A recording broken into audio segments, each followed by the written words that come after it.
هو القرآن والفرقان. حج حکم خداوندی ہے، فریضۂ دین ہے. ہر عاقل بالغ مسلمان مرد اور عورت جو صاحب استطاعت ہے اس پر یہ حج جو دین کا رکن ہے، دین کا ستون ہے اور دین کی بنیاد ہے، یہ فرض ہے.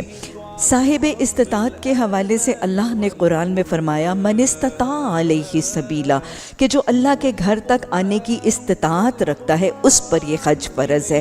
مردوں کے لیے استطاعت ان کا جسمانی اور مالی طور پر قابل استطاعت ہونا، عورتوں کے لیے استطاعت میں ایک اور چیز مزید شامل ہے، ان کے ساتھ ان کے محرم کا ہونا.